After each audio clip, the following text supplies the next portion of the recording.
আমরা গত ক্লাসে অ্যাডজাস্টমেন্ট, ইন্টারন্যাশনাল অ্যাডজাস্টমেন্ট কিভাবে হয়, আহ, সেটা ফিক্সড এক্সচেঞ্জ রেজিমের আন্ডারে দেখেছিলাম। যখন ফিক্সড এক্সচেঞ্জ রেট থাকে তখন ব্যালেন্স অফ পেমেন্ট ডিসেবিলিজম এবং ইন্টারনাল ডিসেবিলিজম বা আনএমপ্লয়মেন্ট প্রবলেম সেটা কিভাবে রেক্টিফাইড হয়, সেটা কিভাবে কারেক্টেড হয় এবং ইকোনমি লং রান ইকুইলিব্রিয়ামে আবার পৌঁছে। আমরা আজকে অন্য একটা ভার্সন নিয়ে আলোচনা করবো অ্যাডজাস্টমেন্টের, যেটা ফ্লেক্সিবল এক্সচেঞ্জ রেটের আন্ডারে। যদি যদি এক্সচেঞ্জ যদি ফ্লেক্সিবল যদি হয়, এক্সচেঞ্জ রেট যদি, সেক্ষেত্রে একটা ইকোনমি ডিসইকুইলিব্রিয়াম সিচুয়েশন থেকে কিভাবে ইকুইলিব্রিয়াম সিচুয়েশনের দিকে যায় ইন দ্য লং রান অ্যাডজাস্টমেন্টটা কিভাবে হয় সেটা আমরা দেখবো।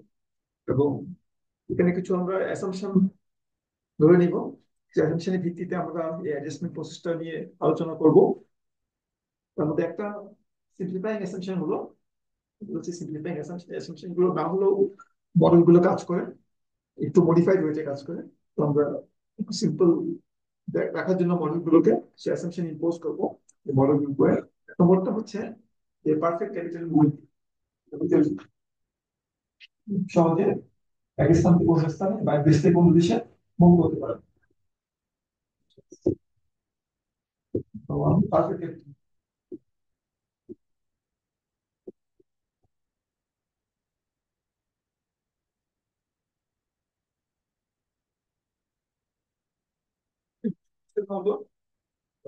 ইন্টারেস্ট রেটের আশা, যেখানে ইন্টারেস্ট বেশি পাওয়া যায় ক্যাপিটাল, সেখানে সে দেশে মুভ করে।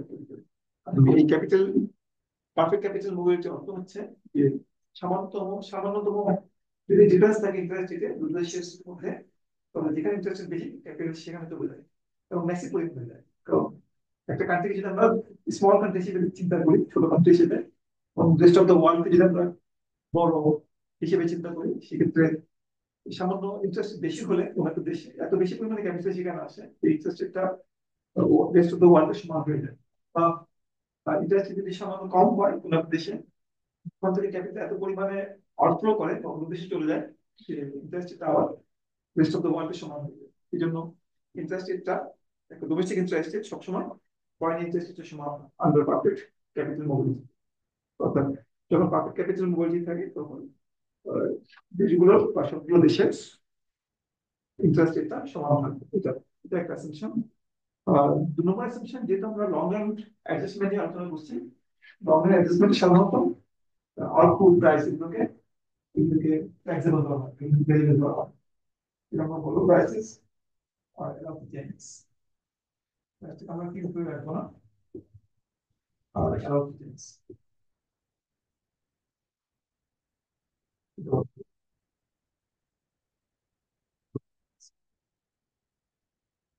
প্রাইসটা চেঞ্জ হওয়ার দুটো অ্যাসাম্পশন এখানে আমরা যুক্ত করলাম। এবং আমরা আমাদের অবজেক্টিভ হলো এখানে এই মডেলে কিভাবে আউটপুট, এক্সচেঞ্জ রেট, প্রাইস এগুলো পরিবর্তন হয় under fiscal and monetary issue. Monetary change করা হলে ইকোনমির ভিতরে মানে সাপ্লাই কিংবা কম কিংবা কোনো ফিসক্যাল এক্সপানশন বা ফিসক্যাল কন্ট্রাকশন করা হলে বেশি, সেটা ওই দেশের আউটপুট, এক্সচেঞ্জ রেট এবং প্রাইস এগুলো তো কি ধরনের প্রভাব ফেলে, সেটা আমরা ওপেন ইকোনমি কন্টেক্সটে দেখার চেষ্টা করি। এবং আমাদের যে অ্যাডজাস্টমেন্ট প্রসেস, অ্যাডজাস্টমেন্ট কিভাবে হয়, কখন কিরকম অ্যাডজাস্টমেন্ট হয়, সেটাকে দেখানোর জন্য আমরা একটা সিম্পল ডায়াগ্রাম ইউজ করবো, যে অ্যাডজাস্টমেন্ট প্রসেসটা বোঝানোর জন্য। বিশেষ করে প্রাইস এবং আউটপুট কিভাবে মুভ করে আমরা অ্যাডজাস্টমেন্ট প্রসেসে ব্যবহার করব। প্রসেস ডায়াগ্রামের মাধ্যমে দেখাবো যে ভূমিকা আমরা আউটপুট দেখবো, আউটপুট লম্বকে আমরা দেখাবো ইন্টারেস্ট রেট, বা আইএসএম এর মধ্যে যেভাবে দেখিয়ে দিই interest rate.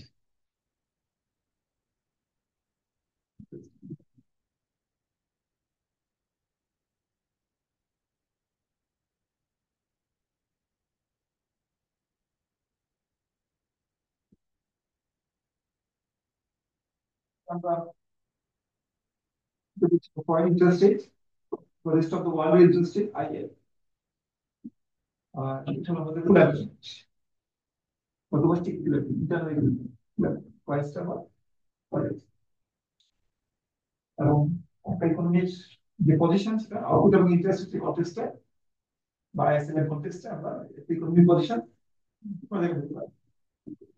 Short term equilibrium divide এবং চারটা কোয়াড্রেন্টে ভাগ করেছি ফিগারটাকে চারটা কোয়াড্রেন্টে চার রকম অ্যাডজাস্টমেন্ট আমরা অবজার্ভ করবো depending on the short term equilibrium position for example আমরা যখন ওয়াইস্টারের বাম দিকে অবস্থান করবো আউটপুট যখন ফুল এমপ্লয়মেন্টের চেয়ে কম হবে তখন আমরা অবজার্ভ করবো যে ডিফ্লেশন অবজার্ভ করবো তখন আউটপুট যখন ফুল এমপ্লয়মেন্টের চেয়ে কম থাকে বা পোটেনশিয়াল আউটপুটের চেয়ে কম থাকে তখন আমরা ডিফ্লেশন অবজার্ভ করি বা কমার অবজার্ভ করি ডিফ্লেশন আর ডিফ্লেশন কেন ডিফ্লেশন নিচেও ডিফ্লেশন বাম দিকে ঠিক আছে আর যখন আমরা আউটপুটের চেয়ে বেশি থাকবো ফুল এমপ্লয়মেন্ট আউটপুটের চেয়ে বেশি আউটপুট থাকবো তখন সেটাকে আমরা বলবো ইনফ্লেশন ইনফ্লেশন আমরা অবজার্ভ করি এক্সেস ডিমান্ড ফর আউটপুট থাকে ইনফ্লেশন আউটপুট ডিমান্ড যখন কম থাকে পোটেনশিয়াল এর চেয়ে কম থাকে তখন ডিফ্লেশন আমরা অবজার্ভ করি ওই যে ফল করে ডিফ্লেশন অবজার্ভ করি আর যখন আমরা ফুল এমপ্লয়মেন্টের চেয়ে যতটুকু রিসোর্স আছে একটা ইকোনমি তার চেয়ে বেশি রিসোর্স ডিমান্ড করা হয় রিসোর্স প্রাইস বাড়ে ইনফ্লেশন সৃষ্টি হয় দাম বৃদ্ধি পায় ওয়াইস্টারের ডানে ইনফ্লেশন আমরা অবজার্ভ করি ইনফ্লেশন ওয়াইস্টারের ডানে প্রাইসের মুভমেন্ট হবে আপওয়ার্ড আর ওয়াই স্টারের বামে প্রাইসের মুভমেন্ট হবে ডাউনওয়ার্ড এগুলো আমাদের ইনফ্লেশনের অ্যাডজাস্টমেন্ট আর এক্সচেঞ্জের যে অ্যাডজাস্টমেন্ট এটা আমরা দেখাবো যখন যখন ইন্টারেস্ট রেট যখন আইএফ এর উপরে থাকবে বা ফরেন ইন্টারেস্ট রেট যখন বেশি হবে ডোমেস্টিক ইন্টারেস্ট রেট তখন প্রচুর পরিমাণে বিদেশি ক্যাপিটাল ডোমেস্টিক ইকোনমিতে প্রবেশ করবে বা ক্যাপিটাল ইনফ্লো হবে বেশি পরিমাণে এবং ক্যাপিটাল ইনফ্লো হলে যেহেতু প্রচুর ক্যাপিটাল আসছে আপনার হচ্ছে ডোমেস্টিক কারেন্সি ডিমান্ড বৃদ্ধি পাচ্ছে ডোমেস্টিক কারেন্সি ডিমান্ড বৃদ্ধি পেলে ক্যাপিটাল ইনফ্লো হলে ডোমেস্টিক কারেন্সি প্রাইস বৃদ্ধি হবে এটাকে বলি আমরা অ্যাপ্রিসিয়েশন বলি ডোমেস্টিক ইন্টারেস্ট রেট আই এর চেয়ে বেশি হলে আমরা অ্যাপ্রিসিয়েশন অবজার্ভ করি তো কারেন্সির মূল্য বৃদ্ধি অবজার্ভ করি ডোমেস্টিক কারেন্সির appreciation পুরো অবজার্ভ অ্যাপ্রিসিয়েশন এখন অ্যাপ্রিসিয়েশন কোয়াড্রেন্ট অ্যাপ্রিসিয়েশন যেটা আইএফ এর উপরে আর যখন আমাদের ইন্টারেস্ট রেট যখন ডোমেস্টিক ইন্টারেস্ট রেট যখন ফরেন ইন্টারেস্ট রেটের চেয়ে কম হয় তখন উল্টো ঘটনা অবজার্ভ করা যায় যেহেতু ইন্টারেস্ট যখন কম যেহেতু ডোমেস্টিক ইকোনমিতে আইএফ এর নিচে তাই ক্যাপিটাল তখন আউটফ্লো হয় বিদেশে যেহেতু বেশি ইন্টারেস্ট পাওয়া যায় এবং ক্যাপিটাল খুব ফ্রিলি মুভ করতে পারে তাই ক্যাপিটাল ডোমেস্টিক ইকোনমি থেকে ফরেন ইকোনমিতে আউটফ্লো হবে এবং তখন ডোমেস্টিক কারেন্সি ডিমান্ড কমে যাবে ফলে ডোমেস্টিক কারেন্সি প্রাইস ফল করবে আমরা এখানে ডেপ্রিসিয়েশন অবজার্ভ করব অ্যাপ্রিসিয়েশনের উল্টো ডেপ্রিসিয়েশন অবজার্ভ আইএফ এর নিচে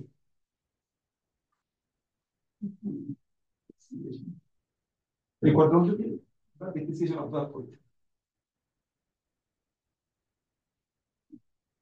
গ্রাজুয়েশন প্রসেসটা চারটা কোয়াড্রেন্টে চালানো হবে কোয়াড্রেন্ট প্রথম কোয়াড্রেন্টে আমরা ইনফ্লেশন এবং অ্যাপ্রিসিয়েশন অবজার্ভ করব দ্বিতীয় কোয়াড্রেন্টে আমরা যদি টোটাল ইনফ্লেশন আমরা অবজার্ভ করি এখানে ডিপ্রেশন থাকবে এবং অ্যাপ্রিসিয়েশন থাকবে আর এই কোয়াড্রেন্টে থার্ড কোয়াড্রেন্টে ডিপ্রেশন এবং ডেপ্রিসিয়েশন থাকবে চার নম্বর কোয়াড্রেন্টে ইনফ্লেশন এবং ডেপ্রিসিয়েশন এই এই মুভমেন্ট আমরা অবজার্ভ করবো এই অ্যাডজাস্টমেন্ট আমরা অবজার্ভ করবো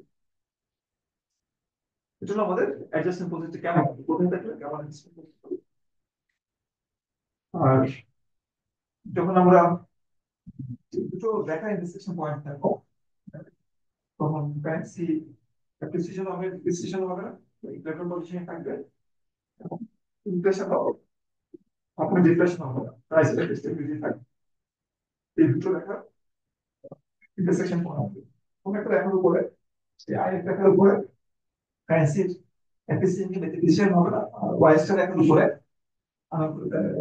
আনপ্রুভেন থাকবে না এবং ইনফ্লেশন কি বা ডিপ্রেশন হবে না প্রাইস স্টেবিলিটি থাকবে আমরা এখন এই কন্টেক্সটে বা এই অ্যাডজাস্টমেন্ট প্রসেসের আলোকে একটা ইকোনমি লং রান সিচুয়েশন থেকে, যখন একটা লং রান পজিশন থেকে যখন আমরা মানিটারি শক দিব, মানি শকের প্রভাবটা দেখবো, মানিটারি শকের কারণে ইকোনমিক অ্যাডজাস্টমেন্টটা কেমন হবে লং রানে, সেটা আমরা দেখবো।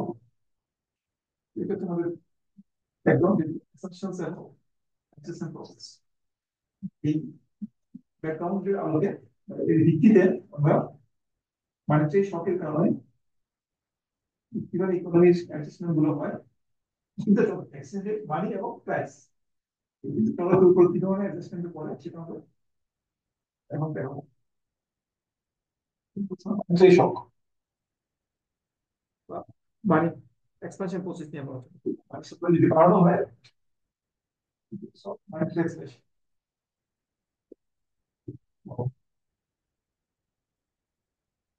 মানিটারি এক্সপানশন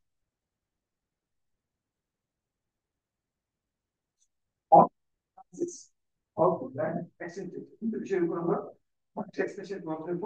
লং রান এবং শর্ট রান দুটো খুবই হবে, লং রান এবং শর্ট রান দেখো।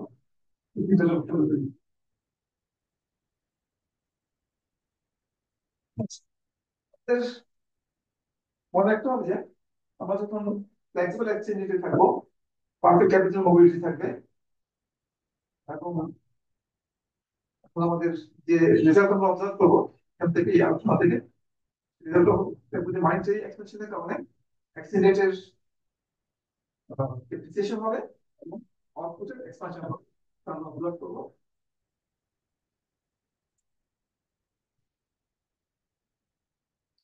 আমাদের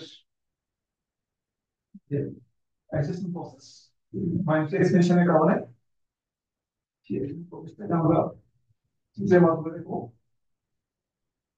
আউটপুট দেখাচ্ছি, আমরা ইন্টারেস্ট দেখছি, আর ইন্টারেস্ট আমরা বলছি এটা হচ্ছে পয়েন্ট ইন্টারেস্ট এর সমান আই এর সমান ইন্টারেস্ট রেট, এবং এটা আমাদের ফুল এমপ্লয়মেন্ট আউটপুট ওয়াই স্টার। এবং মনে করছি আমরা একটা লং রান ইকুইভ্যালেন্ট পজিশন আছে, দুটো রেখায় ইন্টারসেকশন পয়েন্টে আছে। শর্ট ইকুইভ্যালেন্টটা নির্ধারিত হয় আই স্টার এবং কার্ভের ইন্টারসেকশন দ্বারা, এই ইন্টারসেকশনটা লং রান ইকুইভ্যালেন্ট আছে, অর্থাৎ আই এর ইকুয়াল টু আই এবং Y equal to Y star, এই দুটো ব্যবস্থা করছে। এটা হচ্ছে আই ইকুয়াল টু আই এর, এটা হচ্ছে Y equal to Y star, intersection point, সেখানে শর্ট দুটো অবস্থান করছে। এই অবস্থায় আমরা যখন মানিটারি এক্সপ্রেশন ঘোরাবো, মানিটারি এক্সপ্রেশন ঘোরালে এলএম কার্ভটা ডান দিকে এক্সপানশন শিফট করে, যেমন জানি এলএম কার্ভ মনে করে যায় এলএম টাইমে শিফট করবো। আমরা এখানে ধরে নিব যে মানি মার্কেটে খুব কুইকলি অ্যাডজাস্ট করে, মানে গুডস মার্কেটের তুলনায় যেহেতু গুডস মার্কেটে অ্যাডজাস্টমেন্টের সময় লাগে, অর্ডারের ব্যাপার আছে, র মেটেরিয়াল অর্ডার হয়, প্রোডাকশনের সময় লাগে, বিভিন্ন কারণে ফিজিক্যাল অ্যাডজাস্টমেন্টের সময় বেশি লাগে। কিন্তু মানি মার্কেটে মানি ডিমান্ড মানি সাপ্লাই তাৎক্ষণিকভাবে করা যায়, সেজন্য মানি মার্কেট অ্যাডজাস্টমেন্ট খুব দ্রুত হয়। আমরা সহজে এলেন কার্ড উপর চলে যেতে পারি, এক র্যাঙ্ক কাপতে কম এলেন কার্ড চলে, কিন্তু আইএস কার্ডের ফুল মুভমেন্টটা সময় লাগে। আইএস কার্ড আমার এই এখান থেকে এখানে যেতে সময় লাগবে, এই কাপড় মুভ করার এই কাপড় মুভ করার জন্য কিছু সময় লাগে। এখানে প্রোডাকশন কমাতে হয় বা হয় সেগুলো সমস্যা করতে পারে, কিন্তু এই কার্ভ গুলো মুভ করা, কিন্তু এই কার্ভ থেকে এই কার্ভে যাওয়া এত বেশি সময় লাগে, কিন্তু তাৎক্ষণিক করে করা সম্ভব। মানে ডিমান্ড কিংবা মানি সাপ্লাই বাড়লে সহজে অ্যাডজাস্টমেন্টটা করা যায়, মার্কেট অ্যাডজাস্টমেন্টটা দ্রুত করা যায়। তবে মানি মার্কেট ইকুইভ্যালেন্টটা সবসময় অবজার্ভ হবে, মার্কেট ইকুইভ্যালেন্ট। তাহলে যখন মানি সাপ্লাই বৃদ্ধি করা হবে, এর কার্ভটা শিফট করবে, এর কার্ভটা, এবং ইকুইভ্যালেন্টটা সাধারণত আমরা আশা করতে পারি যে এই পয়েন্ট থেকে ইনিশিয়াল ইকুইভ্যালেন্ট আমরা কি বলি, আমরা সাধারণত আশা করতে পারি যে এই নতুন এলাকার পুরানো এসকার ইন্টারসেকশন পয়েন্ট ইপ্রাইমে আসবে নরমাল কনসিডারেশনে। যদি মানি মার্কেটে দ্রুত অ্যাডজাস্ট করে, তাহলে আসলে আমরা এখন আসতে হয় না, আমরা তাৎক্ষণিকভাবে এখানে চলবে, অর্থাৎ আমরা মানি মার্কেট মুভ করি। হচ্ছে যে ক্যাপিটাল যেহেতু পারফেক্ট মোবাইল, ক্যাপিটাল যেহেতু দ্রুত মুভ করে, মানি মার্কেটে যেরকম ডিমান্ড সাপ্লাই খুব সহজে ইকুইলিব্রিয়ামে ফিরে আসে বা সাবলিকুইডটা, ঠিক একইভাবে ক্যাপিটাল ইনফ্লো এবং আউটফ্লোর মাধ্যমে ইন্টারেস্ট যে লেভেলটা সেটা খুব দ্রুত ফিরে আসে। তো আমরা I F equal to I এর রেখার উপরে সবসময় অবস্থান করি, কারণ এই যে এলাকা শিফট করার অর্থ হলো যে আমাদের যে ইন্টারেস্ট রেটটা ফল করা, বেশি দিকে শিফট করলে, তাদের শিফট করলে এলাকাটা আমাদের ইন্টারসেকশন পয়েন্ট আসবে এর সাথে, সেটা আমাদেরকে বলে যে ইন্টারেস্ট রেটটা ফল করবে, রুচিক ইন্টারেস্ট রেটটা ফল করবে। রুচিক ইন্টারেস্ট ফল করলে আমাদের ক্যাপিটাল আউটফ্লো হবে। আউটফ্লো হলে আমাদের অ্যাডজাস্টমেন্টের কথা বলছিলাম, যদি আমরা এখানে নিচে অবস্থান করি, ক্যাপিটাল আউটফ্লো করে আউটফ্লো কারেন্সি ডেপ্রিসিয়েশন হয়। কারেন্সি কারেন্সি ডেপ্রিসিয়েশন হলে আমরা হবে আউটপুট, আমাদের কমপ্লিসিটি বৃদ্ধি পায়, কমপ্লিসিটি বৃদ্ধি পেলে আউটপুট বৃদ্ধি পায়। এটা আমাদের অ্যাসাম্পশন অনুযায়ী এটা আমাদের সিম্পল অ্যাডজাস্টমেন্ট প্রসেস। অর্থাৎ মানের সাথে বৃদ্ধি পেলে এরকম শিফট করে ডান দিকে ইকুইলিব্রিয়ামটা ই প্রাইমে যাওয়ার চেষ্টা করে, যেখানে আমাদের ইন্টারেস্ট রেটটা আমাদের আই এর তুলনায় কম, ইন্টারেস্ট রেটটা আই এর তুলনায় কম হওয়ার কারণে ক্যাপিটাল আউটফ্লো হয়, ক্যাপিটাল আউটফ্লো হলে ডেপ্রিসিয়েশন হবে, এবং ডেপ্রিসিয়েশন হলে আমাদের ডেপ্রিসিয়েশন হলে যদি যেহেতু শর্ট টার্মে প্রাইসটা ফিক্স থাকে, ফিক্স থাকার কারণে এটা রিয়েল অ্যাপ্রিসিয়েশন, রিয়েল ডেপ্রিসিয়েশনে পরিণত হয়। ডেপ্রিসিয়েশন পরিণত হওয়ার অর্থ হলো যে কান্ট্রি কম্পিটিটিভনেস বৃদ্ধি পায়, তাহলে কান্ট্রির এক্সপোর্ট বৃদ্ধি পায়, ইম্পোর্ট হ্রাস পায়। তো কম্পিটিশন বৃদ্ধি পেলে এটা আমাদের আইএস কার্ভ শিফট করে।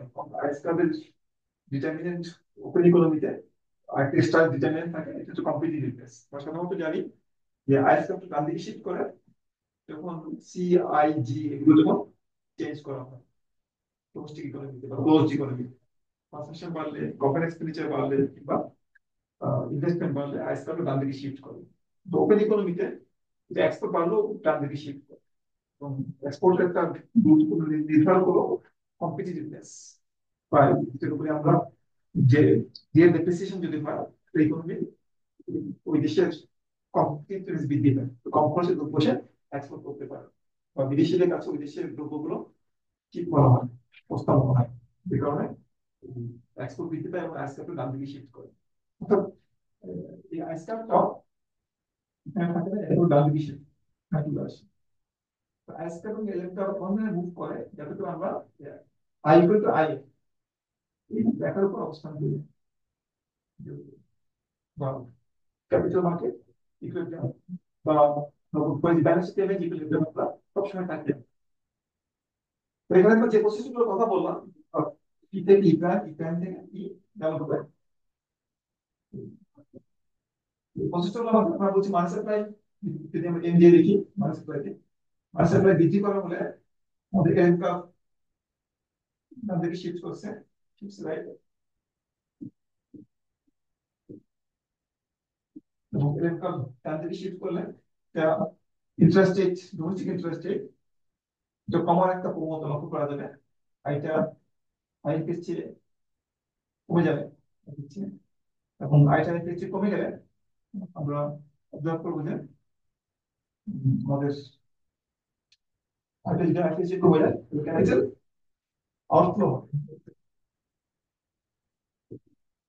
ক্যাপিটাল আউটফ্লো, ক্যাপিটাল আউটফ্লো হলে আমাদের কারেন্সি ডেপ্রিসিয়েশন, কারেন্সি ডিমান্ড করতে হবে, ডেপ্রিসিয়েশন এক্সচেঞ্জ রেটের ই এর উপর এই মানটা বাড়বে, নিচে এক্সচেঞ্জ রেট, এক্সচেঞ্জ রেটের ডেপ্রিসিয়েশন কম হচ্ছে, অ্যাপ্রিসিয়েশন হওয়া তার হচ্ছে ডেপ্রিসিয়েশন হওয়া। যেহেতু আমরা শর্ট টার্ম কনসিডার করছি, কনসিডার করার কারণে আমাদের রিয়েল এক্সচেঞ্জ রেট যেটাকে আমরা ই এফ বাই পি দিয়ে প্রকাশ করি, রিয়েল এক্সচেঞ্জ রেট। কিন্তু প্রাইস গুলো ফিক্স, শর্ট টার্মে এক্সচেঞ্জ রেট বৃদ্ধি পেলে আমাদের যে আমাদের যে রিয়েল এক্সচেঞ্জ রেট আর দিয়ে লিখি আমরা, আর এর মানটা বৃদ্ধি পাবে, রিয়েল ডেপ্রিসিয়েশন হবে, এবং রিয়েল ডেপ্রিসিয়েশন হলে আমাদের আমাদের এক্সপোর্ট বাড়বে, এক্সপোর্ট বাড়বে এবং ইম্পোর্ট কম। অর্থাৎ আমাদের ইম্পোর্ট যদি কিউ দিয়ে লিখি, এম দিয়ে মার্কেট সাপ্লাই লিখছি, এম আর লিখছি না, আমাদের এক্সপোর্ট বাড়বে, ইম্পোর্ট কমবে, তবে আমাদের নেট এক্সপোর্ট বাড়লে আমাদের আইসক্রাফটটা ডান দিকে শিফট করবে, আইস শিফট রাইট। এখানে আমরা এলএম কাপ ডান দিকে শিফট করলাম এবং আইসক্রাফট ডান দিকে শিফট করলাম, এবং তাদের শিফটের পরিমাণটা হবে এমন পরিমাণে হবে যাতে করে আইসক্রাফট শিফটটা যেখানে এলএম কাপটা আই ইকুয়াল টু আই বা ব্যালেন্স পেমেন্ট কিন্তু দেখাবে ডেসেট করছে তাহলে কোন শিফট করছে, এটা আমাদের শর্ট টার্ম করছে। এটা কিন্তু আসলে এখানে আসতে হয় না, যখন এই এলএম কাপ বারো একটা প্রবণতা সৃষ্টি হয় তখন ইন্টারেস্ট কমার কমার একটা টেন্ডেন্সি সৃষ্টি হয়, টেন্ডেন্সি সৃষ্টি হলে আমাদের কম্পিটিশন বৃদ্ধি পায়, আইএসকে শিফট করে দুটো একই সাথে শিফট আইএসকে একদম একই সাথে শিফট করে শুধু এখান থেকে এখানে আসার পরিবর্তন অনেক সময় এখান থেকে এখানে চলে যায়।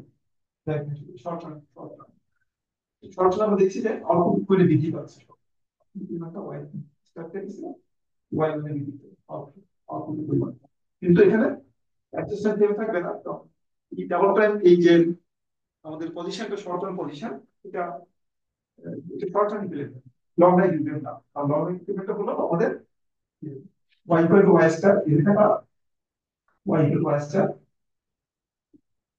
বা y এবং i ইকুয়াল টু i, এই দুটো রেখা ইন্টারসেকশন পয়েন্টটা লং টাইম ইকুইভ্যালেন্ট বোঝানো হবে।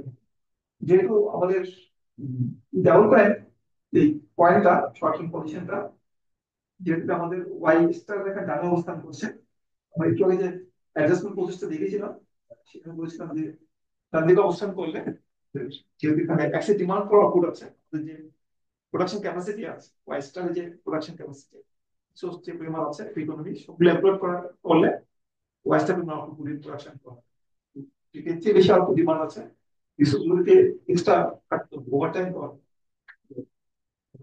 ওদেরকে ওভারটাইম রেট হাই নরমাল রেটের চেয়ে প্রাইসটা বৃদ্ধি পাবে। প্রাইসটা বৃদ্ধি পেলে আমরা বলছি যে ইকুয়াল যখন আমরা থাকবো সেখানে আমি ইনফ্লেশন অবজার্ভ করবো। ইনফ্লেশন অবজার্ভ করলে আমাদের কি হবে, যেহেতু ইনফ্লেশন আছে ডবল টাইম বিন্দুতে আমাদের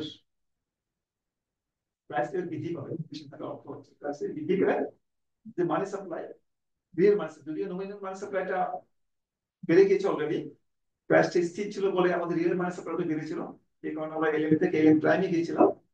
তো যখন আমরা প্রাইস লেভেলটা বাড়তে শুরু করবে তখন আমাদের রিয়েল মানি সাপ্লাই পরিমাণটা কমতে শুরু করবে, এবং এলএম লেখার পজিশনটা মূলত নির্ভর করে রিয়েল মানি সাপ্লাই, নমিনাল মানি সাপ্লাইটা রিয়েল মানি সাপ্লাই শিফট করার কারণ ছিল প্রাইস লেভেলটা স্থির ছিল, সে কারণে শিফট করেছে তারা।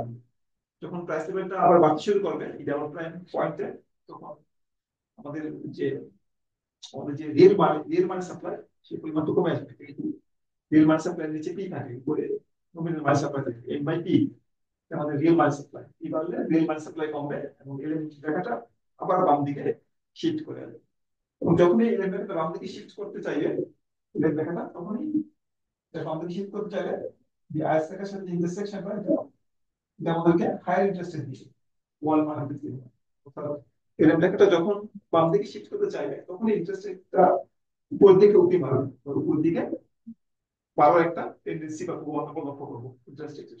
গ্রাফটা বাম দিকে শিফট করলে বাম দিকে শিফট করলে আমাদের বাম দিকে শিফট করে ইন্টারেস্ট রেটটা বারো একটা প্রবণতা অবজার্ভ করা হবে।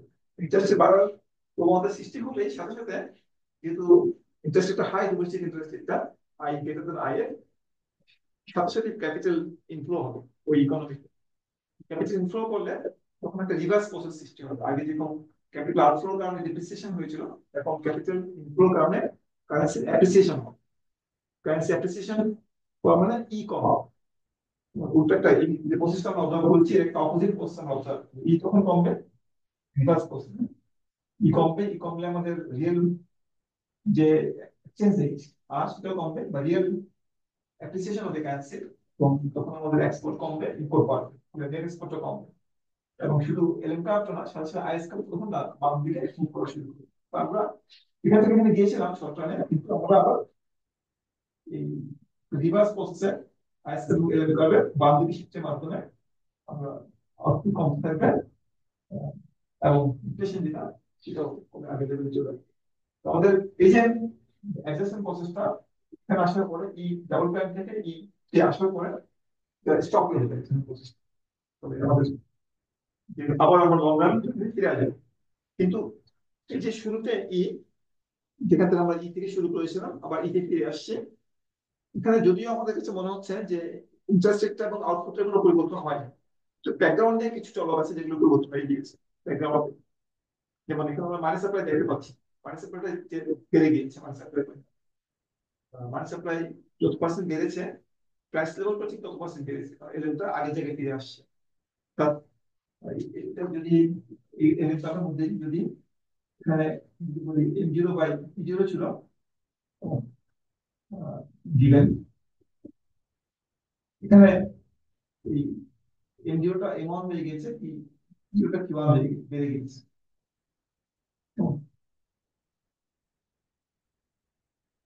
এখানে M0 P0 তখন একটু দাম আসতে পারে, যখন এটা মুভ করে আবার আগের জায়গায় চলে আসবে তখন মানি সাপ্লাই বেড়েছে কিন্তু প্রাইস লেভেলটাও সমানুপাতে বেড়েছে, বাড়ার কারণে এরকম আগের জায়গায় ফিরে আসছে।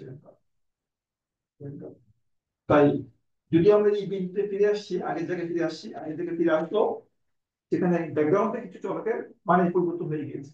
যেমন প্রাইস লেভেলটা বৃদ্ধি পেয়েছে, মানি সাপ্লাইটা বৃদ্ধি পেয়েছে, এবং এক্সচেঞ্জ রেট যেটা, যদিও এখানে যে এক্সচেঞ্জ রেট ছিল শুরু আগে, যেটা ফর এক্সাম্পল E0 ছিল, এক্সচেঞ্জ রেটটাও কি হয়েছে, গ্লোবাল এক্সচেঞ্জ রেট যেটা, গ্লোবাল এক্সচেঞ্জের মানটাও পরিবর্তন হয়ে বৃদ্ধি করেছে। যত পার্সেন্ট মানি সাপ্লাই বেড়েছে তত পার্সেন্ট এক্সচেঞ্জ রেটের পরিবর্তন হবে, যে কারণে আমাদের আজকালটা আগে থেকে ফিরে আসছে। আচ্ছা, এই যে লং রান অ্যাডজাস্টমেন্ট, সেই অ্যাডজাস্টমেন্টটাকে আমরা যদি সামারাইজ করি টেবিলের মাধ্যমে দেখাই, তাহলে আমরা এটা বুঝতে পারবো যে মনিটারি পলিসির প্রভাবে কি ধরনের পরিবর্তন হয় ইকোনমিক চলকগুলোর মধ্যে।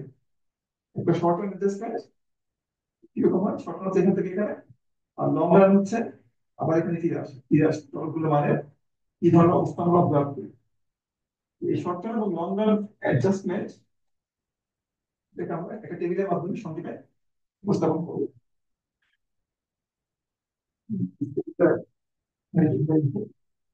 আমরা কলাম ভার হিসেবে দেখেন,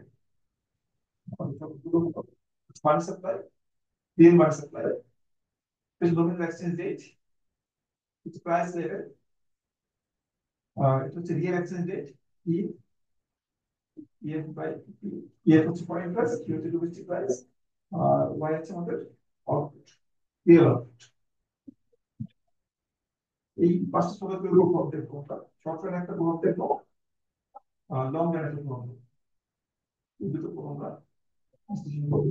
প্লাস দিয়ে যেমন বৃদ্ধি পাচ্ছে আর জিরো দিয়ে যেমন স্থির, আর মাইনাস দিয়ে যেমন হ্রাস পাচ্ছে। মানি সাপ্লাই যখন বৃদ্ধি করা শর্ট রানে, তখন আমরা দেখি যে আমাদের ই থেকে যখন বি ডাবল প্রাইম যাই আগে চিত্র অনুযায়ী, তখন সেখানে এক্সিলেন্ট ডিপ্রিসিয়েশন হয়, যে কারণে আমি আইসকাতে শিফট করেছিলাম থেকে শর্ট রানে প্রাইসে কোনো পরিবর্তন হয় না শর্ট রানে, এবং যেহেতু ইটা বৃদ্ধি পেয়েছে প্রাইসে কোনো পরিবর্তন হয়, তাই রিয়েল এক্সচেঞ্জ রেটও বৃদ্ধি পায় বা রিয়েল ডিপ্রিসিয়েশন হয়। আউটপুট বৃদ্ধি পেয়েছে ই থেকে ই ডাবল প্রাইম আউটপুটের বৃদ্ধি পেয়েছে। কিন্তু যখন আমরা আবার আগের জায়গায় ফিরে আসছি, সেখানে মানি সাপ্লাইয়ের পরিমাণটা রিয়েল মানি সাপ্লাই বাড়েনি, যদি নোমিনাল মানি সাপ্লাই বেড়েছে। আমরা বলেছিলাম যে M0 P0 ছিল, কিন্তু যখন আমরা মানি সাপ্লাই বৃদ্ধি করেছি তখন আবার ফিরে এসেছি, তখন M1 বাই P1 দুটোর বৃদ্ধির হার একই রকম, ফলে রেশিওর কোনো পরিবর্তন হবে না। লন্ডনে রিয়েল মানি সাপ্লাই কোনো পরিবর্তন হবে না, কিন্তু এক্সচেঞ্জ রেটের মানটা বৃদ্ধি পাবে। মানি সাপ্লাই যতটুকু বৃদ্ধি পাবে, যত পার্সেন্ট বৃদ্ধি পাবে, এক্সচেঞ্জ রেট তত পার্সেন্ট বৃদ্ধি পাবে, প্রাইস লেভেলও তত পার্সেন্ট বৃদ্ধি পাবে লং রান। শর্ট রানে প্রাইস চেঞ্জ হবে, কিন্তু লং রানে প্রাইসের পরিমাণটা বৃদ্ধি পাবে, মানি সাপ্লাই বৃদ্ধির সমানুপাতে, যাতে করে রিয়েল মানি সাপ্লাইটা যে স্থায়ী। এবং যেহেতু প্রাইসটা যতটুকু বৃদ্ধি পেয়েছে পিও ততটুকু বৃদ্ধি পেয়েছে, পিএফ তো আনচেঞ্জ আছে, তো সমানুপাতে বৃদ্ধি পাওয়ার কারণে রিয়েল এক্সচেঞ্জ রেটে কোনো পরিবর্তন হয় না। এবং যেহেতু মানি সাপ্লাই কোনো পরিবর্তন হয়নি, কম্পিটিটিভনেস কোনো পরিবর্তন হয়নি, সুতরাং আউটপুটের কোনো পরিবর্তন হয়নি in the long run.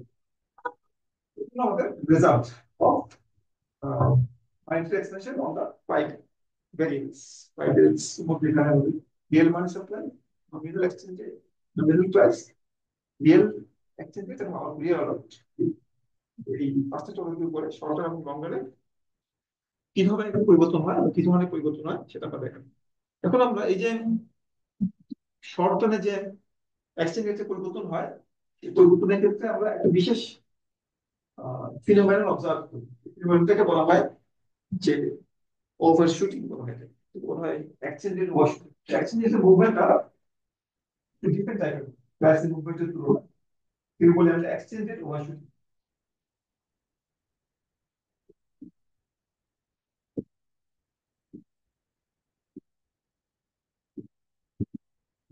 এর একটা লং টার্ম ভ্যালু আছে, বুঝি যে যখন মানি সাপ্লাই বৃদ্ধি করা হয় যত পার্সেন্ট মানি সাপ্লাই বৃদ্ধি করা হয় এক্সচেঞ্জ রেটও ইন দ্য লং রান তত পার্সেন্ট বৃদ্ধি পায়, প্রাইস থেকে তত পার্সেন্ট বৃদ্ধি পায়। কিন্তু শর্ট টার্মে এক্সচেঞ্জ রেটের পরিবর্তনটা সাধারণত একটু বেশি হয়ে যায়।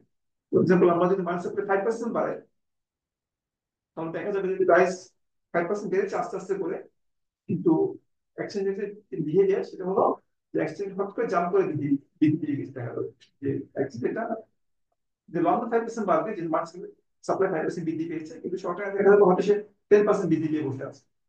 এক্সচেঞ্জ রেটটা বৃদ্ধি পেয়ে 10% পেয়েছে, কিন্তু আবার 10% থেকে কমতে কমতে 5% সে আবার থাকবে, বা মার্চ সাপ্লাই যতটুকু বৃদ্ধি করানো হয়েছিল সে পরিমাণ বৃদ্ধি হবে।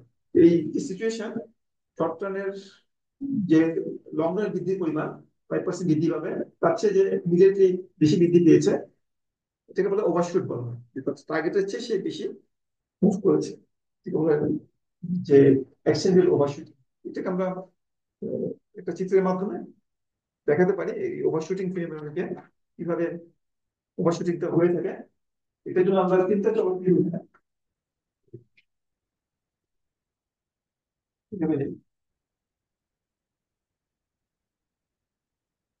টাইম দিচ্ছি এখানে, আর এখানে চলকগুলো মান দিয়ে দিচ্ছি। তিনটা চলক কি বলবো আমরা, একটা হচ্ছে প্রাইস, একটা হবে এক্সচেঞ্জ রেট, একটা হবে মানি সাপ্লাই। এই তিনটা চলক নিব এবং চলকগুলোর বিভিন্ন রকম মান। প্রাইস কে আমরা খুশি ইন্ডেক্স দিয়ে প্রকাশ করে থাকি, ব্যাকি করতেছে এটা প্রাইস লেভেল হলো কি সবগুলো কমোডিটি প্রাইস থেকে এভারেজ প্রাইস। প্রাইস লেভেলের মান আছে, ইন্ডেক্সের ভ্যালু পাওয়া যায় 100 500 বিভিন্ন রকম মান পাওয়া যায়। ঠিক আছে, এইভাবে মানি সাপ্লাই একটা ভ্যালু আছে, $1 বিলিয়ন 5 বিলিয়ন এরকম হবে মানি সাপ্লাই ভ্যালু আছে। এবং এক্সচেঞ্জ রেটের একটা ভ্যালু আছে, $1 equals to say 0.89 euro, value আমরা অবজার্ভ করি। একটা এক একটা ইউনিট এক এক রকম, এগুলোকে একই একই বেজে আনার জন্য আমরা সাধারণত সবগুলোকে আমরা ইন্ডেক্সের মাধ্যমে প্রকাশ করতে পারি। অর্থাৎ মানি সাপ্লাই যে ভ্যালুটা আছে সেটাকে আমি 100 তে কনভার্ট করতে পারি ইনিশিয়াল ভ্যালুটা, এবং এক্সচেঞ্জ রেটের যে ভ্যালুটা আছে সেটাকে আমি 100 তে কনভার্ট করতে পারি। তার ভিত্তিতে আমরা পরবর্তী পিরিয়ড যে আসছে সেগুলোকে কম্পেয়ার করতে পারি, এবং প্রাইস লেভেলটা আমরা 100 তে নিয়ে আসতে পারি। অর্থাৎ আমি প্রত্যেকটা চলকে একটা কমন লেভেল নিয়ে আসতে পারি, বলছে 100 বলতে ততগুলো চলকের মানকে আমি 100 তে কনভার্ট করতে পারি। 100 তে কনভার্ট খুব সহজ। ওই চলক দিয়ে ভ্যালু দিয়ে ভাগ করে সেটি গুণ কর, প্রত্যেকটা চলকের মানে 100 তে কনভার্ট হয়ে যাবে। আমি এটাকে কম্পেয়ার করে কম্পারিজনের সুবিধার্থে সবগুলো চলকের মানকে প্রাইস, এক্সচেঞ্জ রেট এবং মানি এই প্রত্যেকটাকে আমি 100 তে নিয়ে আসলাম। এবং মনে করা যায় একটা লং রেঞ্জ দুটো আছে, সবগুলো চলকের মানে 100 থাকবে। একটা পার্টিকুলার পয়েন্ট অফ টাইমে টি0 পিরিয়ডে মানি সাপ্লাই আমি মনে করা যায় যে বাড়িয়ে দিলাম, 100 থেকে আমি সে 150 করে দিলাম, ইন্ডেক্স থেকে বাড়িয়ে দিলাম money supply index. Money supply ইন্ডেক্সটাকে যদি বাড়িয়ে দেওয়া হয়, আমি পিরিয়ডে মানি সাপ্লাই থেকে বাড়িয়ে দিলাম 150 নিয়ে আসলাম, তারপরে এটাকে 150 আমি চেঞ্জ দিলাম, মানি সাপ্লাই লেভেলটাকে আমি বাড়িয়ে দিলাম। আর এতে দেখা যাবে শর্ট টার্মে প্রাইসের অ্যাডজাস্টমেন্ট হয় না, শর্ট টার্মে আউটপুট পরিবর্তন হয় না, প্রাইসেরও পরিবর্তন হয় না। শর্ট টার্মে এখানে থাকবো, কিন্তু ধীরে ধীরে যখন অর্ডার আসবে, প্রোডাকশন বাড়বে, তখন প্রাইস বাড়বে, আউটপুটও বাড়বে। ওভার টাইম প্রাইসের যে পরিবর্তন সেটা আস্তে আস্তে প্রাইসটা বাড়বে। সেটা পার্টিসিপেন্ট যতটুকু বাড়ানো হয়েছে 50% বাড়ানো হয়েছে, প্রাইসটা 50% বৃদ্ধি হবে, এটা লং রান 50% বৃদ্ধি হবে। কিন্তু এক্সচেঞ্জের ক্ষেত্রে দেখা যায় যে এক্সচেঞ্জটা যে যখন মার্কেট থেকে বাড়ানো হলো 100 থেকে 150 করা হলো, 1 সেন্টিমিটার জাম্প করে 200 চলে গেল, 200 চলে গেল। ঠিক আছে, এবার ওভারশেপ অ্যাক্সিলারেটরও আলটিমেটলি 150 পর্যন্ত বাড়বে, কিন্তু ইমিডিয়েটলি এটা 150 থেকে পরিবর্তন 200 বৃদ্ধি পেয়ে গেল অ্যাক্সিলারেটর মান। এটা হলো ওভারশুটিং বলা হয়। বৃদ্ধির কারণও আছে, কিন্তু ফরেন কারেন্সি মার্কেটটা দ্রুত অ্যাডজাস্ট করে। অ্যাডজাস্টমেন্ট করার জন্য একটা অনেক জানে যে প্রাইস লেভেলটা বাড়বে, প্রাইস লেভেলটা এখন বাড়েনি, কিন্তু প্রাইস লেভেলটা বাড়েনি, কিন্তু সে জানে প্রাইস লেভেলটা বাড়বে, এক্সচেঞ্জ রেটও কমবে। এই জন্য ইমিডিয়েটলি যে এক্সচেঞ্জ রেটটা যে ডিপ্রিসিয়েট করে এখানে আসবে, সেটাকে অ্যাভয়েড করার জন্য এক্সচেঞ্জ রেটটা ইমিডিয়েটলি প্রপোর্শনেট করবে। US market equilibrium interest parity condition থেকে মেইনটেইন করার জন্য এক্সচেঞ্জ রেটটাকে ওভারশুট করতে হবে, ওভারশুট করে মানি সাপ্লাই চেয়ে বেশি বাড়াবে। কিন্তু ওভার টাইম যখন প্রাইস লেভেল যখন বাড়বে, প্রাইস লেভেল বাড়লে আউটপুট হবে, প্রাইস লেভেল বাড়বে, এবং এক্সচেঞ্জ রেটের মাত্রা তখন অ্যাপ্রিসিয়েশন হতে পারে, মাত্রা কম, মাত্রা কম থাকবে, কমতে কমতে কমতে 150-এ থাকবে। তো এই সিচুয়েশনটাকে বলা হয় যে ওভারশুটিং ফিনোমেনন বলা হয়। কারেন্সি এক্সচেঞ্জ রেটের ওভারশুটিং, ওভারশুটিং এর কিছু তাৎপর্য আছে। ওভারশুটিং এর কারণে the implications, the implications হলো the foreign currency market is very unstable.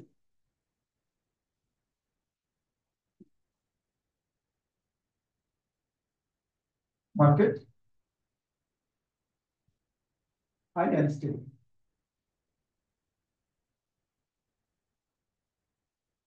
highly unstable.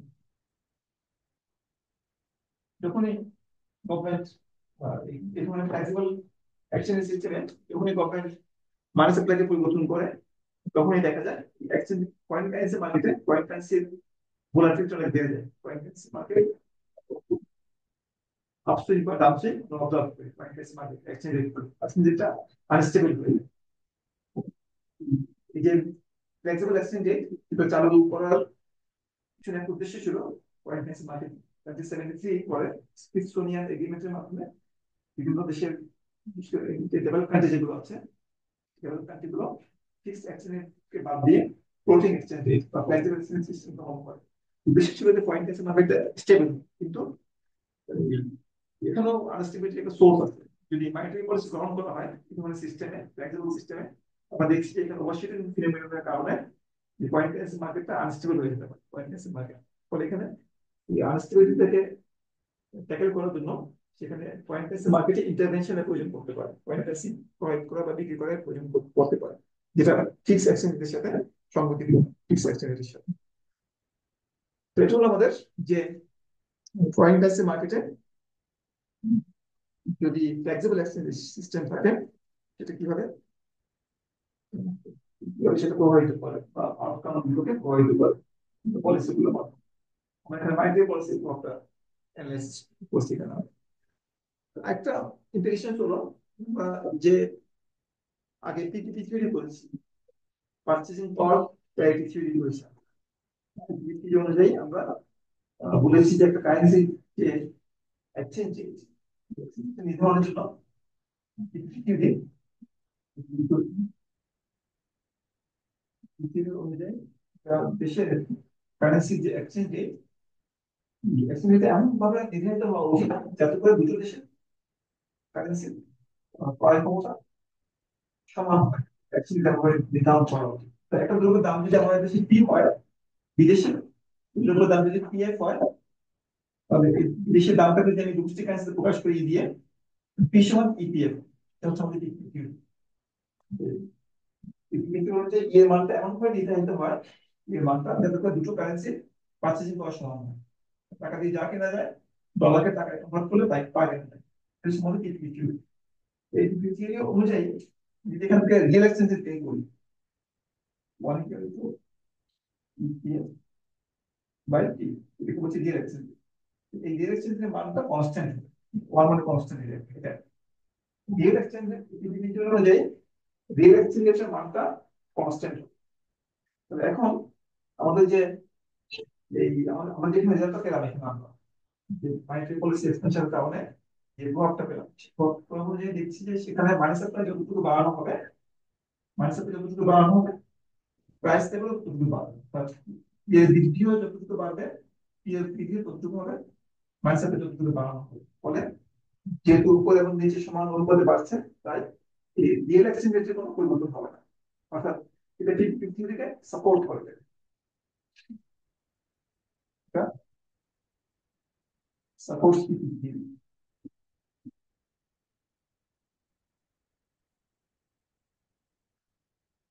আমাদের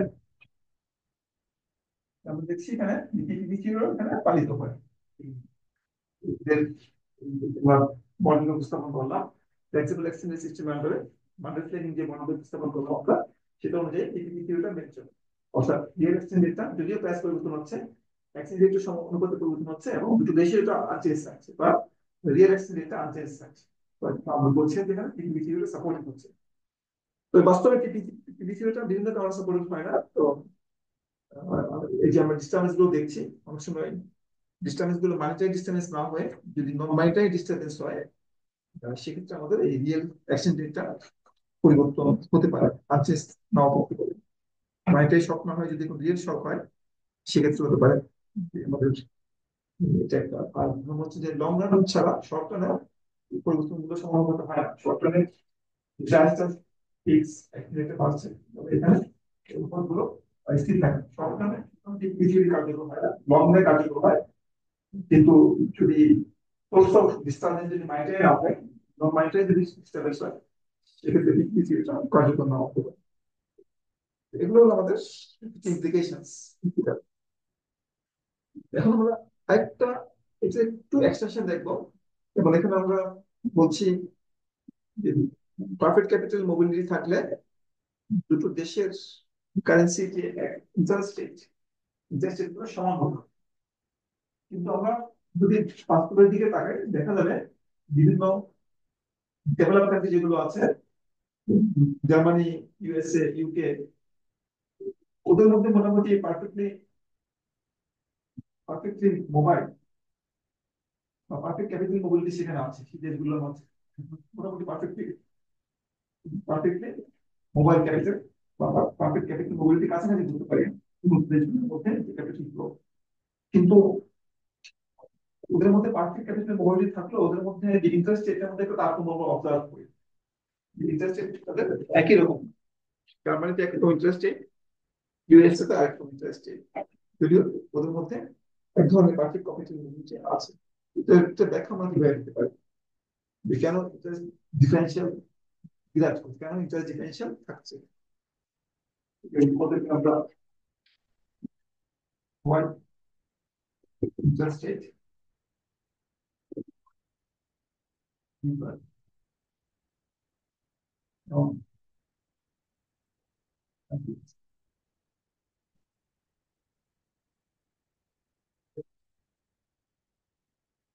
yes.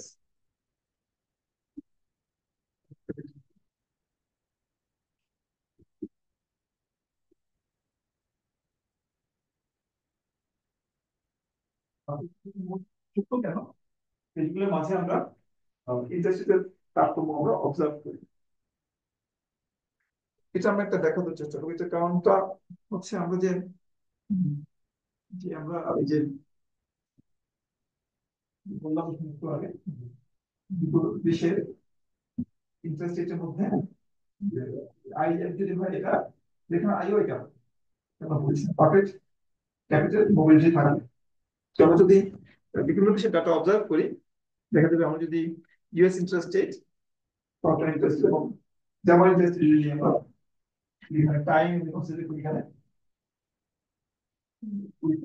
ড্রয়িংটা এক্সাক্ট হবে না হয়তো, আমাদের সার্ভ করে আপনি দেখছে এটা আমার ইউএস ইন্টারেস্ট ফর এক্সাম্পল, বিভিন্ন রকম এটা ফর এক্সাম্পল দিচ্ছেন US interest, US interest.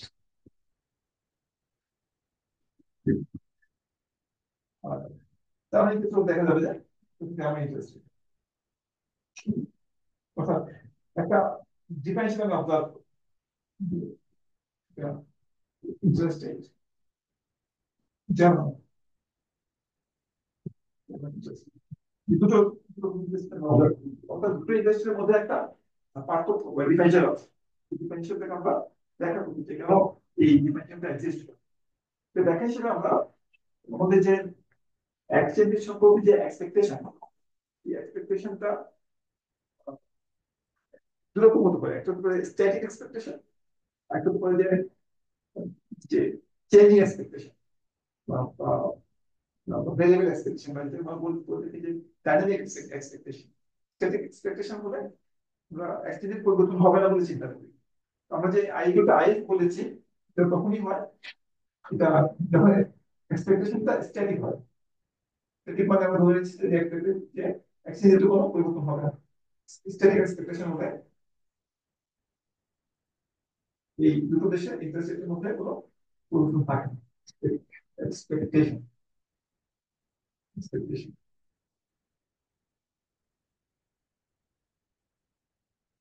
Static expectation হলে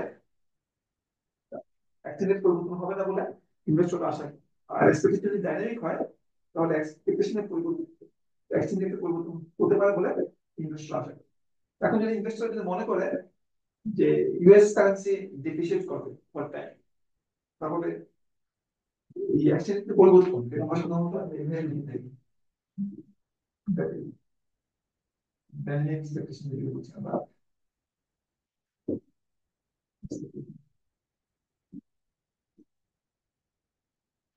এবং যে change in exchange rate, percentage change in exchange rate, percentage change in exchange rate,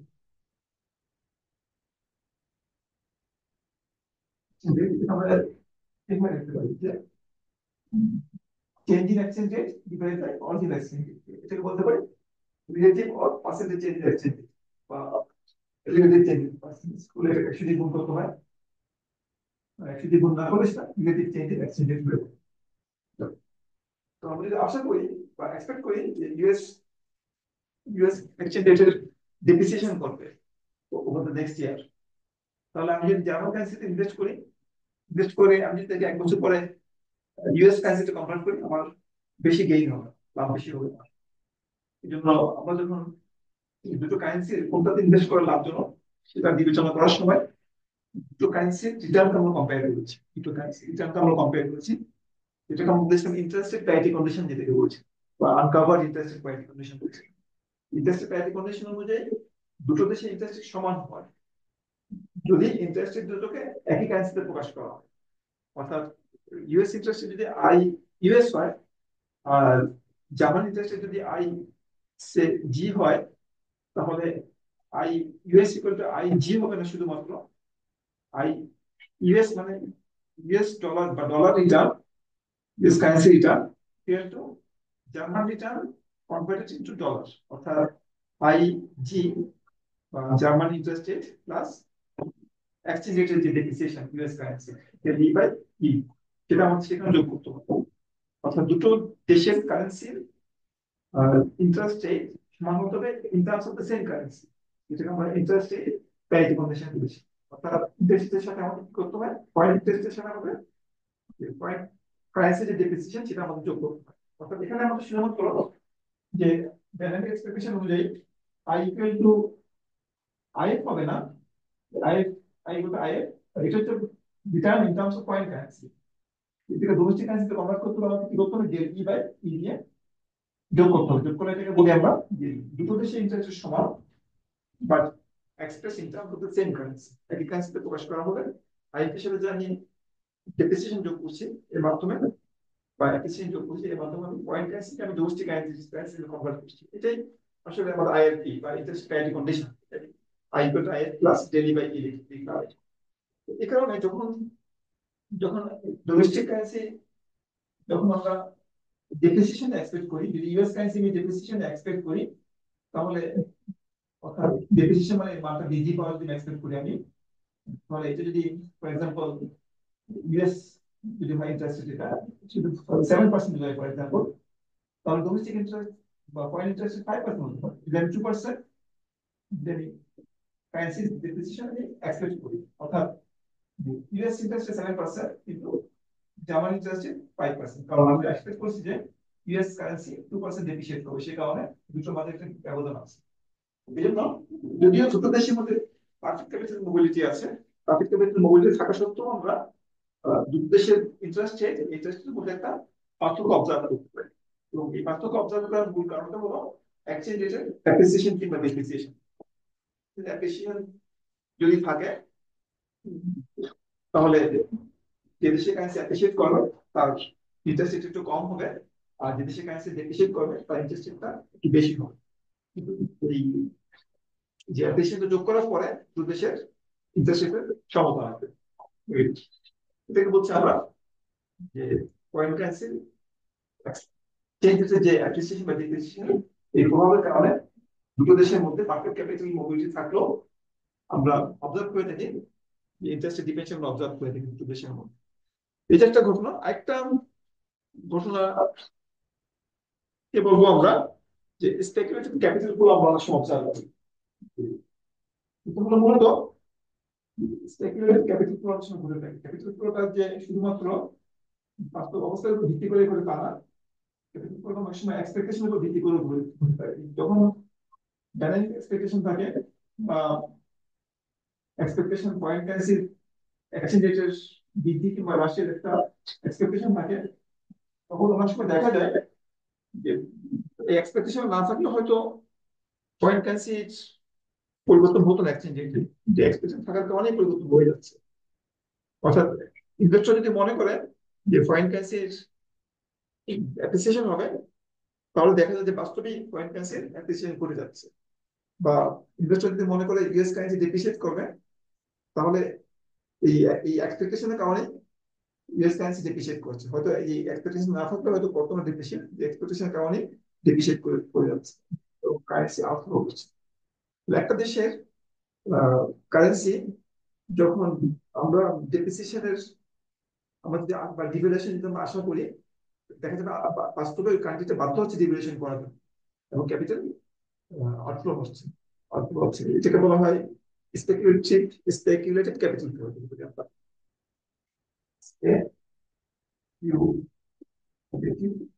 capital নষ্ট করে দিতেও পারে স্পেকুলেশনের কারণে। ক্যাপিটাল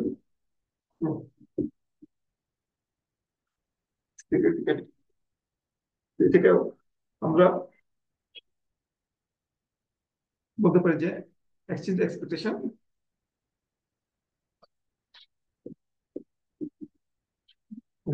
বিষয়টা হলো এক্সচেঞ্জ এক্সচেঞ্জের এক্সপেকটেশন রেট এক্সপেকটেশন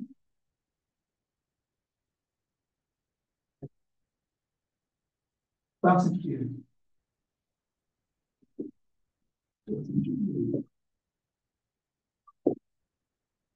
বাস্তবিকতা পরিণত হয় এক্সচেঞ্জ এক্সপেকটেশন। এটাকে একটা আমরা চিত্র দিয়ে দেখাচ্ছি। আগে মনে চিত্র চিত্র দিয়ে মনে করা যাক আউটপুট ইন্টারেস্ট রেট এবং আমাদের যে কারেন্সি পেমেন্ট ইকুইভ্যালেন্ট এখানে আছে জিরোতে বিক্রি করতে দেবো or interest rate এবং ডোমেস্টিক ইন্টারেস্টের সমান। এটা হলো আমাদের ওয়াই স্টার বা ফুল এমপ্লয়মেন্ট আউটপুট। এবং আমাদের এমপ্লয়ি ইকুইভ্যালেন্ট হলো সঠিক একটা বলতে যে আমরা লং ইকুইভ্যালেন্ট আছে একবার, যেটা আমাদের এটা এবং এটা আমাদের আই স্টার, আমরা একটা লং ইকুইভ্যালেন্ট পজিশন আছে। এখন মনে করা যায় যে এই যে আমাদের যে লং ইকুইভ্যালেন্ট পজিশন, পজিশন থেকে আমরা এক্সপেক্ট করছি যে বা ইউজুয়ালি এক্সপেক্ট করছে যে কারেন্সি ডেপ্রিসিয়েশন হবে, হোম কারেন্সি দেশের প্রধান চিন্তা করছি সে দেশের কারেন্সিটা ডেপ্রিসিয়েট করবে। এবং এই এক্সপেকটেশনের কারণে যেটা আমরা বলেছি যে কারেন্সির কারেন্সি ডেপ্রিসিয়েট করবে, ডেপ্রিসিয়েট করার কি বৃদ্ধি পাওয়া, যেহেতু আগে যে কন্ডিশন আমরা লিখলাম I equal to I domestic currency I S plus del E by E, এটা কারেন্সি অ্যাপ্রিসিয়েশন এফিসিয়েন্সি। তো এটা যদি বৃদ্ধি পায়, কারেন্সি যদি ডেপ্রিসিয়েট করে ডোমেস্টিক কারেন্সি, তো আমরা এক্সপেক্ট করি কিন্তু বৃদ্ধি পাবে। বৃদ্ধি এক্সপেক্ট করলে তখন এই পাঁচটা বড় হয়ে যাবে, এই পাঁচটা বড় হয়ে যাবে, দাম দিকটা বড় হয়ে যাবে বৃদ্ধিতে। যদি যদি আয়টা যদি আমাদের দাম দিক ছোট হয়ে যাবে, I plus del E by DH যদি ছোট হয়ে যায় আমাদের, আহ, তখন আমরা বলতে পারি আমাদের আমাদের সিচুয়েশনে থাকবো এই ডিপি ইকুয়াল টু জিরো, যে ব্যালেন্স অফ পেমেন্ট কার্ভ যেটা নিচের দিকে শিফট করবে। ডিপি প্রাইম হয়ে যাবে, অর্থাৎ আমাদের ইন্টারেস্ট রেটটাকে ইন্টারেস্ট কম হবে, পয়েন্ট ইন্টারেস্ট রেটের তুলনায় আমাদের একটু কম হবে। যদি কারেন্সি ডেপ্রিসিয়েশন যদি সম্ভাবনা থাকে বা এক্সপেকটেশন যদি তৈরি হয়, ইনভেস্টর যদি মনে করে যে ডোমেস্টিক কারেন্সি ডেপ্রিসিয়েট করবে, সেক্ষেত্রে আমাদের আমাদের দেশ থেকে আমাদের যে বিদেশি টাকা ডেপ্রিসিয়েট করেছে এবং ক্যাপিটাল তখন আউটফ্লো হবে, আউটফ্লো হবে এবং আমাদের যে পজিশন সেটা আমাদের এরকম। কারণ যেহেতু আমাদের মানি মার্কেট এবং ফরেন কারেন্সি মার্কেট সবসময় ভিতরে করে থাকে, আমরা পয়েন্ট ওয়ান থেকে পয়েন্ট টু তে আমরা মুভ করবো। বিদেশি টাকা বেশি শিফট করলে আমাদেরকে নতুন নীতি কার্ডে আসতে হবে অসময়ের জন্য, ব্যালেন্স ব্যাংকিং প্রোগ্রামের জন্য, এবং আসার জন্য আমাদের কি করতে হবে, আমাদের রেকর্ড ধরে নিচে মুভ করবো। তো এই পয়েন্ট তিনটা তারপরে পয়েন্ট টুতে আসলে আমরা এবং পয়েন্ট টুতে আসবো, এবং যেহেতু আমাদের ওয়াই স্টারের ভালো অবস্থান করছে, পয়েন্ট টুটা অর্থনৈতিক পরিমাণ কমে গিয়েছে এবং অর্থনৈতিক পরিমাণ কমে যাওয়ার কারণে আমাদের এখানে পাবলিক রয়েছে আমরা ডিফ্লেশন থাকে, ওয়াই স্টারের পাবলিক ডিফ্লেশন থাকে বা প্রাইস লেভেলটা হ্রাস পায়। প্রাইস লেভেল হ্রাস পেলে আমাদের রিয়েল ইফেক্ট রিয়েল কম্পিটিটিভ আমাদের দিকে প্রাইস লেভেল হ্রাস পেলে আমাদের রিয়েল ডেপ্রিসিয়েশন হবে, এবং রিয়েল ডেপ্রিসিয়েশন হলে আমাদের আইস গ্রাফটা শিফট করবে উপরের দিকে। তারপরে আমরা এখানে শিখি আমরা এই বিন্দুতে তারপরে এই সিচুয়েশন থেকে আমাদের এখানে দেখা যাবে তারপরে সিচুয়েশন কিন্তু যখন আমাদের প্রাইস ইমপ্রুভ করা শুরু করবে, প্রাইস কম্পিটিশন করবে, এখানে একটা দেওয়া হয় আমরা আস্তে আস্তে এই আইস গ্রাফ বাংলাদেশে শিফট করবো, আলটিমেটলি আমরা তখন কম্পিটিশন আসবে এখানে বসে বুঝি পাই। এখানে ফিরে আসবে আজকে শিফটের মাধ্যমে, তখন আমরা ওয়ান পয়েন্ট থ্রি বলি একটা লং রান এরকম বলছি, পয়েন্ট ওয়ান থেকে ultimately long run point three আমরা পৌঁছাবো, বা লং রান ইকুয়েশন ওয়ান থেকে লং রান ইকুয়েশন থ্রি আমরা পৌঁছাবো। এই পয়েন্ট থ্রি আমরা পৌঁছালাম, সেখানে কিন্তু আসলে অ্যাক্সিলারেটর ডিভিয়েশন করে দিতে হবে, অ্যাক্সিলারেটর ডিভিয়েশন বলে যখন অ্যাক্সিলারেটর ডিভিয়েশনের একটা এক্সপেকটেশন সৃষ্টি হয়, দেখা যায় যে অনেক সময় এটা রিয়েলিটিতে বা বাস্তবে এটা এক্সপেকটেশন ডিভিয়েশনে পরিণত হয়, এটা বলা হয়। এবং এটা ঘটে থাকে মূলত স্পেকুলেটিভ ক্যাপিটাল ইনফ্লো আউটফ্লো মাধ্যমে। কিন্তু এক্সপেকটেশন তৈরি হয়েছে ক্যাপিটাল ডিভিয়েশন হতে পারে, ক্যাপিটাল আগে থেকে আউটফ্লো হয়ে যায়, আউটফ্লো হলে শুরু হলে এটাকে বলছে স্পেকুলেটিভ ক্যাপিটাল আউটফ্লো। এই কারণে আসলে তার প্রকৃতপক্ষে অ্যাক্সিডেন্টটা ফল করে পয়েন্ট ওয়ান থেকে আমরা পয়েন্ট থ্রিতে পৌঁছে যাই, এটাকে বলা হচ্ছে স্পেকুলেটিভ ক্যাপিটাল। তো আমরা এই বিষয়টা নিয়ে আজকে আলোচনা করলাম যে যেগুলো আমরা দেখলাম মূলত ফ্লেক্সিবল এক্সচেঞ্জ সিস্টেমের কিছু বিষয় নিয়ে আলোচনা করেছি আমরা। প্রথমত আমরা দেখেছি যে ফ্লেক্সিবল এক্সচেঞ্জ সিস্টেমে মানি সাপ্লাই বৃদ্ধি করা হলে সেটা শর্ট টার্ম এবং লং রানে আউটপুট প্রাইস এক্সচেঞ্জ রেট এগুলোর উপর কি ধরনের প্রভাব ফেলে শর্ট টার্ম লং রানে, এবং সেটা আমরা দুটো পরিমাণ ব্যাখ্যা করলাম। একটা হচ্ছে যে যে এক্সচেঞ্জের ওভারশুটিং এর কি দেখুন শর্ট টার্মে এক্সচেঞ্জ কিভাবে ওভারশুট করে, একটা বিষয় ব্যাখ্যা করলাম যে আমরা যে ইন্টারেস্ট রেটের যে পার্থক্য আমরা অবজার্ভ করি মার্কেট ক্যাপিটাল মোবিলিটি সিচুয়েশন সেটা দেখলাম। আরেকটা দেখলাম আমরা যে এক্সচেঞ্জ রেটের এক্সপেকটেশনের কারণে বাস্তবে রিয়েল ডেভেলুশন বা রিয়েল ডেপ্রিসিয়েশন বা অ্যাপ্রিসিয়েশন করতে পারি না। এই সিচুয়েশন গুলো আমরা অবজার্ভ করি। আমার মনে হয় আমরা এতটুকু